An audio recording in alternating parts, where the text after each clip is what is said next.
والصلاة خير من النوم. اعوذ باللہ من الشیطان الرجیم. بسم اللہ الرحمن الرحیم. السلام علیکم ورحمۃ اللہ وبرکاتہ. میرے عزیز بھائیوں بہنوں اور بچوں، ایک بات ہمیشہ یاد رکھیے گا کہ ہر مشکل کے بعد اللہ کی طرف سے آسانی ضرور آتی ہے. وہ آسانیاں تبھی ملتی ہیں جب انسان صبر کا دامن ہاتھ سے نہ چھوڑے. حضرت لقمان رحمت اللہ علیہ، ان کے نام پر قرآن پاک میں ایک پوری سورت موجود ہے. حضرت لقمان حکیم رحمت اللہ علیہ آپ اپنے بیٹے کو وصیت کر رہے ہیں کہ بیٹے اگر کوئی مشکل آئے تو گھبرانا نہیں. اور کیا خوبصورت جملہ انہوں نے اپنے بیٹے کو بیان کیا، بٹھایا اور کہنے لگے، بیٹے اگر چھوٹی مشکل آئے گی تو اللہ تعالیٰ بڑی مشکلیں آسان کر دے گا. میرے عزیزوں، یہ تو حضرت لقمان رحمت اللہ علیہ فرماتے ہیں، لیکن اس کے علاوہ بھی قرآن پاک میں سورہ الم نشرہ میں یہ اللہ تعالیٰ فرماتا ہے. یہ میرا قول نہیں، کسی ڈھبی کا قول نہیں، یہ اس کے الفاظ ہیں جو پوری کائنات کا مالک ہے. اور اللہ تعالیٰ فرماتا ہے قرآن پاک میں کہ بے شک ہر مشکل کے ساتھ آسانی ہے، اور اللہ کا وعدہ معاذ اللہ کبھی جھوٹا نہیں ہوتا. صرف یقین کی ضرورت ہے ہمیں، اور یہی باتیں ہمیں اپنی آنے والی نسل کو بتانی چاہیے. حضرت لقمان رحمت اللہ علیہ بھی یہی باتیں اپنے بیٹے کو سمجھا رہے ہیں کہ چھوٹی مصیبت جو ہے ہمیشہ بڑی مصیبت کو ٹالتی ہے. اور کچھ دنوں کے بعد وہ اپنے بیٹے کو کہنے لگے کہ آؤ اللہ کے نبی کی ملاقات کو چلے. اس زمانے کے جو نبی تھے ان سے ملنے کے لیے وہ دونوں باپ بیٹا اپنے گھر سے نکلے. یہ امام ابن جوزی رحمت اللہ علیہ نے اس واقعے کو نقل فرمایا ہے کہ وہ دونوں گھوڑے پہ بیٹھے اور اپنے سفر کے لیے چل پڑے. اب راستہ طویل تھا، انہوں نے کھانا پینا ساتھ لیا اور چل پڑے. راستے میں صحرا آیا اور راستے میں اتنی سخت گرمی آئی کہ گھوڑے بھی بے ہوش ہونے لگے. اور اچانک ایسی گرم لو چلی. دونوں باپ بیٹا ایک نیت کر کے چلے تھے کہ ہم نے موجودہ وقت کے نبی کے پاس جانا ہے. وہ دونوں گھوڑے سے نیچے اترے اور گھوڑے کے ساتھ ساتھ پیدل چلنے لگے. اور میرے عزیزوں، یہ تو ایک قانون ہے قدرت کا کہ جتنا انسان پیدل چلتا ہے وہ بھی گرمی کی شدت میں تو اتنی زیادہ پیاس بھی لگتی ہے. وہ پانی پیتے رہے اور کھانا کھاتے رہے اور چلتے رہے. بالآخر کھانا اور پانی ختم ہو گیا اور ان کے حال بدتر سے بدتر ہوتے گئے. اور ایک جگہ پر ایک مقام ایسا آیا، حضرت لقمان رحمت اللہ علیہ کے بیٹے کے پاؤں میں ایک ہڈی پیوست ہو گئی اور وہ اس حساب سے لگی کہ ایک طرف سے اندر اور دوسری طرف سے باہر نکل آئی. اور اس تکلیف کی شدت کی وجہ سے ان کا بیٹا بے ہوش ہو گیا. حضرت لقمان رحمت اللہ علیہ اپنے بیٹے کے سرہانے بیٹھے اور یہ سب دیکھ کر ان کی آنکھوں میں آنسو آ گئے. بیٹے نے آنکھ کھولی اور کہنے لگا، ابا جی آپ تو صبر کرنے والے ہیں، آپ رو رہے ہیں. تو وہ کہنے لگے، بیٹا میں کیا کروں، میرے سینے میں جو دل ہے وہ ایک باپ کا دل ہے. تمہارا باپ ہوں اس لیے مجھے رونا آیا. اور حضرت لقمان رحمت اللہ علیہ نے اپنے دانتوں کے ساتھ اس ہڈی کو اپنے بیٹے کے پاؤں سے باہر نکالا. اور جب ہڈی نکلی تو خون بھی پھر چل پڑا. اور اس کے بعد ان کا بیٹا کہنے لگا، ابا جی آپ نے تو کہا تھا کہ ہر مشکل کے بعد آسانی ہوتی ہے، اور چھوٹی مشکل دے کر اللہ تعالیٰ بڑی مشکلوں سے بچاتا ہے. تو ہم تو اچھے کام پہ چلے تھے، لیکن مشکل پہ مشکل، مشکل پہ مشکل، یہ کیا ہے؟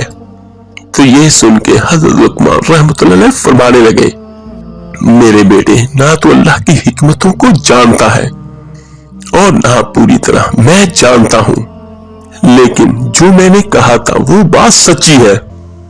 فَإِنَّ مَعَ الْعُسْرِ يُسْرًا إِنَّ مَعَ الْعُسْرِ يُسْرًا. تو بے شک دشواری کے ساتھ آسانی ہے، بے شک دشواری کے ساتھ آسانی ہے. وہ کہنے لگے کہ اللہ ہر مشکل کے بعد آسانی عطا فرمائے گا، اور فرمایا کہ میرا ایمان ہے اللہ ضرور عطا فرمائے گا. وہ یہ بات کہہ رہے تھے اور دیکھتے کیا کہ سامنے سے دھواں اٹھنے لگا، اور اتنا سخت دھواں اٹھا کہ آپ نے کہا شاید وہاں پر آبادی ہو اور وہاں چلتے ہیں۔ اور جیسے ہی وہ وہاں سے چلنے لگے تو پیچھے سے یکدم آواز آئی، ٹھہر جاؤ، رکو۔ وہ رک گئے۔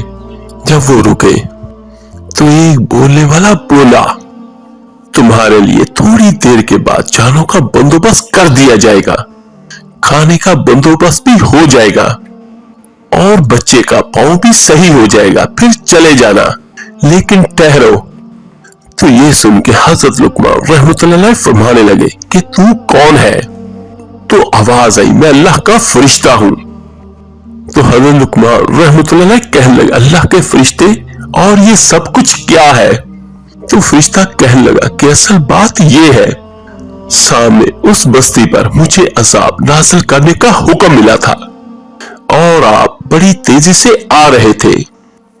میں نے اللہ سے دعا کی کہ اس باپ بیٹے کی غلطی کوئی نہیں، مہربانی فرما۔ اللہ تعالیٰ نے پہلے آپ کو صحراؤں میں الجھایا، پھر میری دعا کی برکت سے آپ کے گھوڑے ٹھہر گئے، اور پھر میری دعا کی برکت سے آپ کا کھانا پانی ختم ہوا، پھر میری دعا کی برکت سے آپ کے بیٹے کو زخم آیا، اور پھر میری دعا کی برکت سے سامنے سے دھواں اٹھا، اور فرمایا کہ یہ جو تمہیں مشکل پہ مشکل آ رہی تھی، یہ تو میرا اللہ تمہیں عذاب سے بچانا چاہتا تھا، تم سمجھ ہی نہیں رہے تھے۔ حضرت لقمان نے یہ سن کے بیٹے کی طرف دیکھا تو بیٹا کہنے لگا، ابا جی آپ کی بات بالکل سچی ہے۔ میرے عزیزو، ہماری بدقسمتی ہے کہ بہت سارے بھائی بہن جب کسی مصیبت کا شکار ہوتے ہیں تو یہ سمجھتے ہیں اور ان کی سوچ صرف اس بات پہ ہوتی ہے کہ پتہ نہیں کیا مسئلہ ہے، کیا مصیبت ہے اور کیا پریشانی ہے، اور ہمارے ساتھ یہ کیوں ہو رہا ہے۔ میرے عزیزو، اللہ تعالیٰ چھوٹی مشکلات کی وجہ سے اپنے بندوں کو بڑی مشکلاتوں سے دور رکھتا ہے، اور پھر جس طرح میں کہہ چکا ہوں کہ یہ کسی کے الفاظ نہیں، یہ اللہ وحدہ لا شریک کے الفاظ ہیں، اور معاذ اللہ کے الفاظ میں کبھی رد و بدل نہیں ہوتا۔ اور اس پوری کائنات میں، اس پوری دنیا میں سب سے طاقتور ترین الفاظ میرے اللہ کریم کے ہیں۔ اگر کوئی مصیبت پریشانی آتی ہے تو یہ دیکھیں کہ ہماری زندگی سے پہلے کیا تھی، اور بہت سارے ایسے لوگ ہیں جو ہم سے کہیں نیچے اپنی زندگی گزار رہے ہیں۔ جس کے پاس گاڑی ہے اس سے نیچے بہت سارے لوگ ایسے ہیں جو بائک پر ہے، سائیکل پر ہے، اور بہت سارے تو ایسے ہیں جن کے پاس سائیکل بھی نہیں ہے، اور اس کو بھی چھوڑے، اور بہت سارے تو ایسے بھی ہوں گے جن کے پاس ٹانگیں بھی نہیں ہوں گی چلنے کے لیے بھی۔ تو میرے عزیز بچوں، ہر حال میں اللہ کا شکر ادا کریں اور صبر و شکر کے ساتھ اللہ سے اس کی رحمت کو طلب کریں، اس کی رحمت مانگیں۔ تو میرے عزیزوں، آج کا جو ہمارا عمل اور وظیفہ ہے یہ بہت زبردست ہے اور سورہ الم نشرح کا ہے۔ یہ صرف 8 آیات پر مشتمل چھوٹی سی سورت ہے اور قرآن مجید کے 30ویں پارے کی زینت ہے۔ اور اس سورت کی ایک بڑی فضیلت یہ ہے کہ یہ ہمارے آقا کریم صلی اللہ علیہ وآلہ وسلم کی عظمت اور شان میں اللہ تعالیٰ نے اس سورت کو نازل فرمایا، اور یہ مکی سورت ہے۔ ہجرت مدینہ سے پہلے اس کا نزول ہوا، اور اس کا نام سورہ الم نشرح اس لیے ہے کہ اس کے شروع کے الفاظ ہی یہی ہے۔ تو اللہ تعالیٰ کی یہ سنت ہے کہ بعض اوقات ابتدائی الفاظ کے ساتھ اس سورت کا نام کو تجویز فرما دیتے ہیں۔ اس کے اندر ایک بہت بلند مرتبے کا ذکر ہے، یعنی ایسا بلند مرتبہ کہ اس جیسا کوئی اور بلند مرتبہ کوئی نہیں، اور وہ یہ ہے کہ آقا کریم صلی اللہ علیہ وآلہ وسلم کے بارے میں اللہ کریم نے خود ارشاد فرمایا، وَرَفَعْنَا لَكَ ذِكْرَكَ، ہم نے آپ کی خاطر آپ کے ذکر کو بلند فرمایا، اور ایسا بلند فرمایا کہ مؤذن کی اذان ہی اس وقت تک مکمل نہیں ہوگی کہ جب تک وہ آپ کا نام نہیں لے گا۔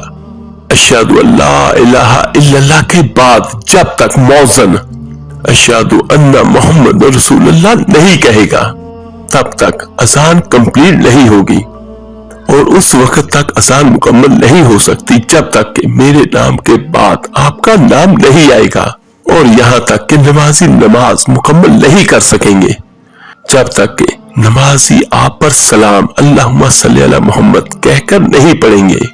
گویا کہ اس قدر اللہ تعالیٰ نے آپ کو بلند مرتبہ عطا فرمایا۔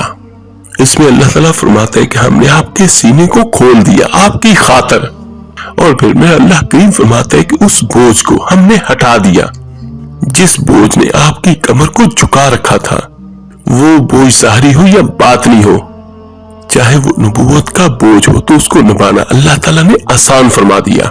اور پھر میرا اللہ فرماتا ہے کہ ہم نے آپ کے نام کو اس قدر بلند کر دیا کہ اپنے نام کے ساتھ آپ کے نام کو جوڑا۔ کلمہ ایمان میں داخل ہونے والا جب تک میرے نام کے بعد آپ کا نام نہیں لے گا اس وقت تک وہ ایمان کی منزل طے نہیں کر سکتا۔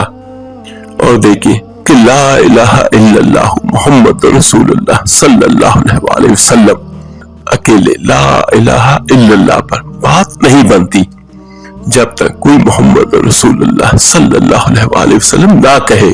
اور اسی بارے میں علماء کرام لکھتے ہیں کہ لا الہ الا اللہ بولنے میں تو یقیناً پہلے ہے، لیکن محمد رسول اللہ صلی اللہ علیہ وسلم ماننے میں پہلے ہے۔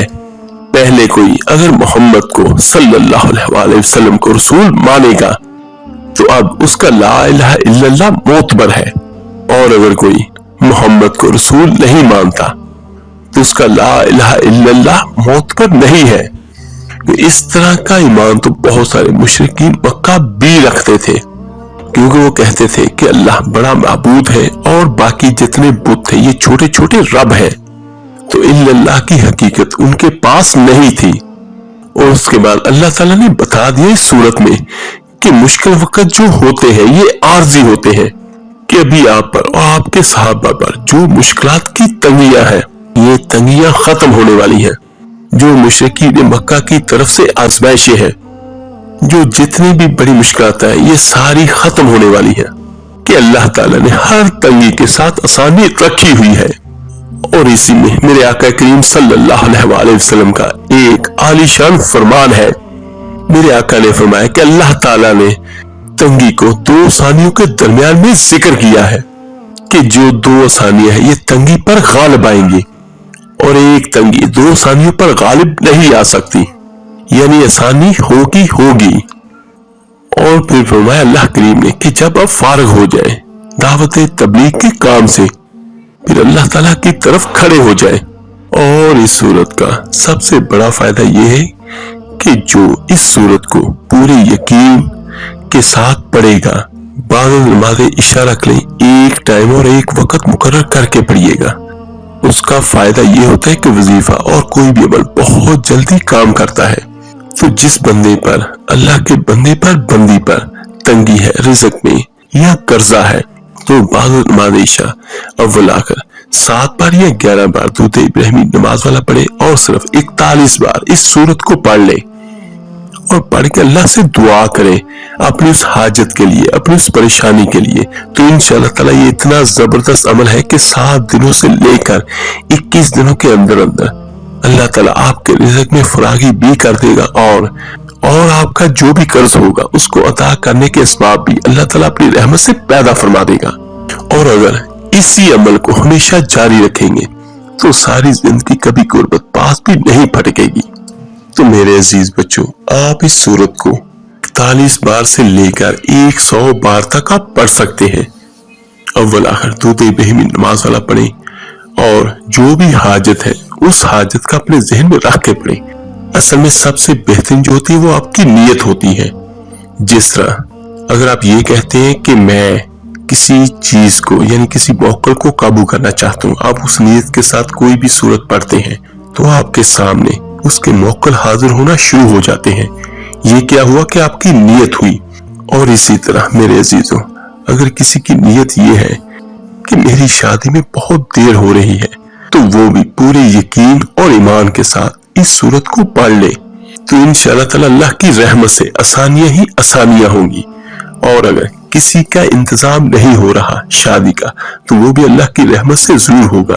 بس آپ نے نیت کرنی ہے کہ میں کس نیت کی وجہ سے یہ پڑھ رہی ہوں یا پڑھ رہا ہوں. اور جو میرا بھائی بہن کسی کے لیے پڑھنا چاہے یا اپنے لیے پڑھنا چاہے تو وہ بھی نیت کر کے پڑھے. اور یہ عمل اتنا زبردست ہے کہ دنیا کی جو بھی حاجت ہوگی اللہ تعالیٰ اپنی رحمت سے اپنے کرم سے ضرور آپ کو عطا کرے گا. اور جب کوئی بھی بھائی بہن یہ وظیفہ کرے اور یہ عمل کرے تو نیچے کمنٹس میں نام بھی لکھ دے تو انشاءاللہ تعالیٰ میں بھی اس بھائی بہن کے لیے ضرور دعا کروں گا. اور جب کوئی بھی بھائی بہن یہ وظیفہ کر کے اپنے لیے دعا کرے تو باقی بھائیوں بہنوں کے لیے بھی ضرور دعا کرے اللہ کی رضا کے لیے. کیا پتا کس کی دعا کس کا مقدر بدل دے. اللہ تعالیٰ سے دعا ہے اللہ تعالیٰ سبھی بھائیوں سبھی بہنوں کو ان کی حاجات عطا کرے. آمین ثم آمین. اور ہر مشکل پریشانی سے چاہے وہ دنیا کی ہو اور آخرت کی ہو ہمیشہ ہمیشہ بچائے. آمین ثم آمین. آپ میرے لیے دعا کیجیے گا میں آپ سب کے لیے ضرور دعا کروں گا. اس ویڈیو کو لائک اور شیئر ضرور کیجیے گا صدقہ جاریہ سمجھ کر. آپ کے ایک شیئر کرنے سے جو اللہ کا نام اللہ کا کلام پڑھے گا سنے گا اس کا اجر و ثواب آپ کو اور مجھے ہم سب کو ملے گا. تو ملتے ہیں جلدی انشاءاللہ تعالیٰ ایک نئے وظیفے اور عمل کے ساتھ. اپنا بہت بہت خیال کیے گا. اللہ حافظ.